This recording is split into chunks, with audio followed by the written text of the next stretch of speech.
Bueno, vamos a conversar sobre el parcial, sobre la resolución del recuperatorio, vamos a ser más precisos, eh, de introducción a la economía. Entonces, el primer punto que deberían estar viendo en pantalla habla de un problema que tiene el dueño de un restaurante, ¿sí? Que paga 40.000 pesos de alquiler, pero a su vez tiene costos en personal mensuales de 100.000 pesos, que no depende de la cantidad. Ahí me está aclarando que además son costos fijos, ¿no? Y el alquiler, naturalmente, uno lo interpreta como un costo fijo también. Por lo tanto, los costos fijos totales son de 140.000 pesos. Después dice que el precio de cada plato de comida que indica, el menú es de 500 pesos, me está dando el precio. Y que trabaja los 30 días del mes. eh, Obviamente uno tiende ya a mensualizar todos los datos.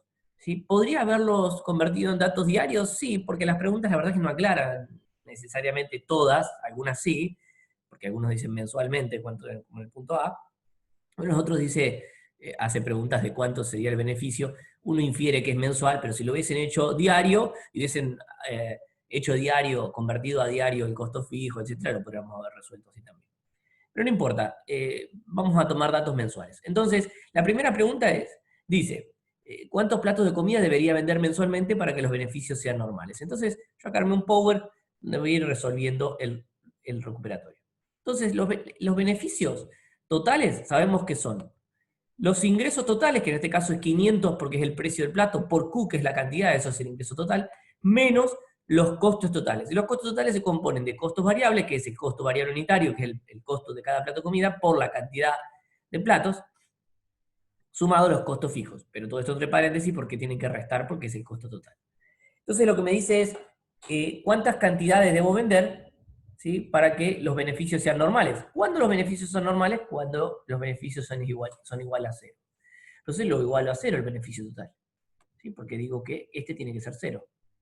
Ahora, acá resuelvo la ecuación rápidamente, aplico la distributiva del signo menos al término de los 200Q y al término de los 140. Entonces me queda 500Q menos 200Q, que son 300Q. Ya lo coloqué de esa manera. Menos los 140 de costo fijo.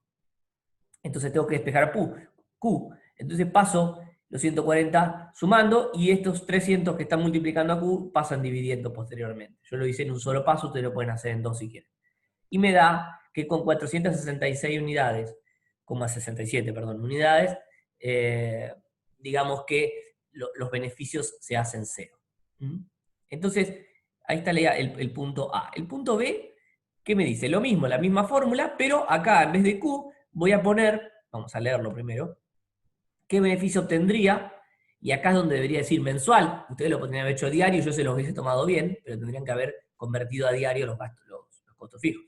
Pero bueno, obtendría si vendiera 10 platos por día. Entonces, si lo quiero hacer mensual y vende 10 platos por día, acá tengo 10 platos por 30 días al mes. Esa es la cantidad de platos que va a vender por mes. ¿Sí? Por 500, que es el precio, perfecto. Menos los 200 pesos del costo unitario del plato por 10 platos por día por los 30 días al mes. Y acá los 140.000 pesos de costo fijo. Resuelvo este resultado, es una cuenta sencilla y me da pérdida. Pérdida de 50.000 pesos. Así se llama a ese beneficio. Cuando es negativo lo llamamos pérdida. Y después el costo de oportunidad. Dice, si comprara el local comercial, donde siguiera funcionando su negocio de comidas, ¿y qué es el costo de oportunidad? Es todo aquello a lo que resigno, ¿sí? A lo que resigno por elegir otra opción. Entonces yo ahora soy dueño local, acá se transformó en un problema parecido al que ya han visto ustedes en los ejercicios.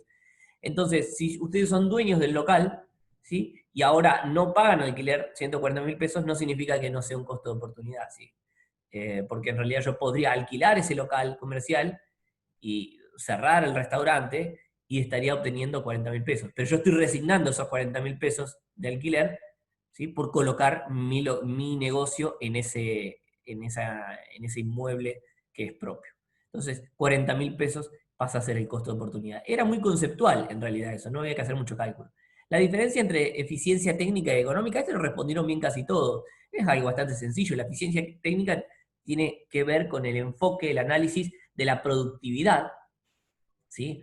Relacionando productividad y cantidad de factores de producción. ¿Cuál es el objetivo? Y para poder llamarla eficiencia técnica, es que tiene que haber una mínima utilización de factores para una misma cantidad de productividad total.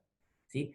Para un determinado nivel de productividad total, tengo que tratar de minimizar el uso de los factores. Ahora, la eficiencia económica es la que agrega el componente monetario y el que hace que sea no ya solamente la mínima utilización de factores para un mismo nivel de productividad, sino la minimización del costo de producción, ¿sí? Que es lo que termina siendo importante en una empresa. De la eficiencia técnica muchas veces se encargan los ingenieros industriales, por ejemplo, o los técnicos que producen algo, la parte más técnica de la productividad. Y nosotros, nuestro rubro, se enfoca un poco más en la eficiencia económica. El cuadro que les pedía calcular productividad marginal, también les pedía a partir de qué valor de trabajo se observa la ley de rendimientos decrecientes. Vamos a aclarar qué es la ley de rendimientos decrecientes. Significa esto de que lo que se le va agregando a la productividad total es cada vez menor. Porque se empiezan a molestar los obreros de alguna manera, ¿sí? Dice el libro y dicen algunos ejemplos. Entonces, si cada vez lo que agrego a la producción es menor, la productividad marginal va a ser decreciente, ¿sí? Bien, vamos a completar el cuadro, yo ya lo armé. Acá está el cuadrito. Tengo los diferentes niveles del factor trabajo, los diferentes niveles de productividad total para esos niveles de trabajo, y la productividad marginal, que surge de la fórmula que ustedes ya conocen. Es la diferencia entre este y este, que es 15 menos 10, eso entre paréntesis, me da 5, ¿sí? Dividido la diferencia entre estos dos, es decir, abajo, entre paréntesis, 4 menos 2, que da 2. Entonces 5 dividido 2, 2,5. ¿Bien? Esta es la variación entre estos dos valores. Y así voy haciendo para cada combinación. Fíjense que la productividad marginal es decreciente desde el momento inicial, desde el factor trabajo igual a 2. Desde ahí ya es decreciente la productividad marginal. Por lo tanto, la ley de rendimiento decreciente se ve a lo largo de toda la curva esa. Es decir, desde el momento inicial, cada vez que le agrego un trabajador, la productividad marginal disminuye y vuelve a disminuir y vuelve a disminuir. ¿Qué significa? Que cada vez que le agrego un factor, un trabajador, o dos trabajadores en este caso, porque estoy yendo de a 2, lo que está pasando es que primero aumenta de a 5, después aumenta de a 3, ven que van decreciendo la cantidad le agrego la misma cantidad de factor trabajo, pero la productividad total va decreciendo. Ya no, y bueno, hasta que llega un momento que se vuelve negativa, ¿sí? Y ahí directamente ya no me conviene agregar más trabajadores. ¿Se entiende eso? Espero que sí, si no me pueden escribir, se pueden comunicar conmigo. El punto 4 era bastante sencillo, no era complicado, porque fíjense, dice un emprendimiento se puede producir máximo 10 unidades de A o alternativa máximo 10 unidades de B. ¿Sí? Es decir, me pregunta, ¿cuánto es el costo de oportunidad de pasar de 5 unidades del producto B a 7 unidades del producto B? Cuando me dice cuál es el costo de oportunidad, tengo que pensar en unidades del producto A, porque es lo que estoy resignando producir. Bien. Entonces, si produzco 10 de uno, produzco 10 de A, por ejemplo, voy a producir 0 de B, porque es uno u otro. ¿Sí? O puedo agarrar si produzco 10 de B y produzco 0 de A. Listo, ya tengo los dos puntos marcados. Si querían hacer la gráfica, lo podían hacer. ¿Sí? Ahora, la relación es de 1 a 1, porque fíjese que es 10-10. Si yo bajo en 1, ¿sí? Si produzco 10 o 0, si elijo la combinación, por ejemplo, 10 de B y 0 de A, lo que puedo hacer es moverme a 9 de B y me aumenta en 1 A. ¿Sí? Y así voy. 8, 2, 7, 3, 6, 4, 5, 5, 5, 5, me detengo. Y ahora, ¿qué pasa si paso de 5 a 7 de B? Aumento 1, que sería, se me va a 6, baja a 4 el de A. Otro más y se va a 7, baja 1 y me quedan 5 el de A. Por lo tanto, si paso de 5 a 7 de B, A disminuye de 5 a 3 unidades. ¿Está? ¿Se entendió? Tiene que disminuir la cantidad del factor A en 2 unidades. Esa es la respuesta. ¿Por qué una relación de 1 a 1? Fíjense que si van desde 10, 0, 9, 1, 8, 3, 7, 4, bueno, no sé si estoy haciendo bien, si me mareé las cuentas, pero si van 1 por 1, van a llegar a 1 de B, 9 de A, y 0 de B, y 10 de A. O sea que la relación es siempre de 1 a 1. Cuando uno aumenta en 2 unidades la producción de B, va a decaer en 2 unidades la producción de A. ¿Sí? Porque la relación es 1 a 1. Era muy sencillo, era a simple vista salía. Y el último, bueno, las características distintivas, ustedes ya las sabrán, las habrán podido buscar, la idea era acá que puedan hasta buscar en internet, porque les pedía 3 países que se rijan por el sistema de economía centralizada, eso lo colocaban en internet, lo buscaban, lo encontraban, no era difícil, y las características distintivas también, era algo de búsqueda. Si bien la primera característica del enfoque económico que uno va a encontrar es que los medios de producción son propiedad del Estado en el socialismo, y en el capitalismo no, porque se rige por la economía de mercado.